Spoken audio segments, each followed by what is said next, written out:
Hi, I'm Eleanor Silverstein, and I just want to talk to you a little bit about the piece that we were discussing on Feldenkrais Facebook page around the world about the way I was giving lessons regarding sympathetic and parasympathetic part of the nervous system.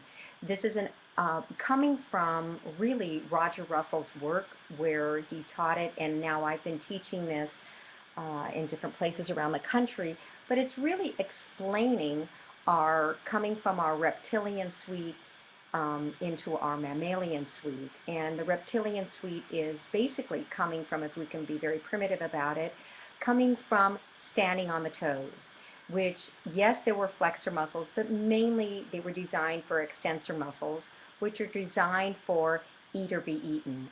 I don't want to oversimplify for all you herpetologists out there, but I do want to explain just for Feldenkrais practitioners to understand what happened when the mammalian suite was designed as the first mammals came about and the calcaneus was formed and lining up under the leg bones into the hip joints, which allowed also partly at the same timing for the floor of the pelvis, the diaphragm, the atlas and the axis and the base of the skull to change, and also the frontal cortex and the prefrontal cortex, and for us, the neocortex.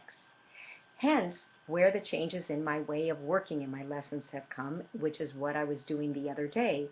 For one person with cerebral palsy as an adult, for another person who was having a lot of stress and getting ready for a big exam. What happens when we stand on our toes? We tend to fire off the extensor muscles, which are more the sympathetic part of the nervous system. What happens when we stand on our heels or walk heel-toe?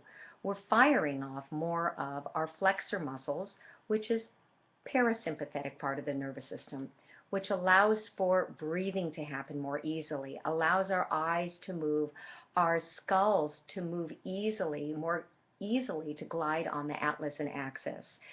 So this allows us to access the frontal cortex, the frontal lobes of our brain, more of the neocortex, which is our ability to think and sense and be aware and to be able to choose and to be able to learn from self-awareness in these frontal areas of our cortex.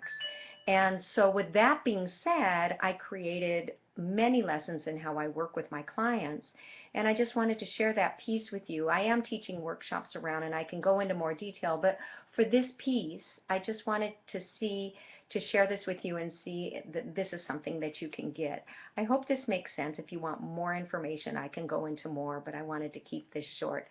I hope you have a great day. Use this. Teach people how to walk with their heels, walk heel-toe. How do they understand using the parasympathetic part of the nervous system? How in life we can glide from our sympathetic to parasympathetic and back, and how we can create harmony and balance instead of only living in sympathetic mode or only living in parasympathetic mode. How do we create the harmony and the balance between both? Because that is what helps us to live our lives more fully, more richly, and enable us to be the individuals and the human beings that we can in a full life. So that's my blessing to you. May you balance your sympathetic and parasympathetic nervous system when you choose. Have a great day. Bye.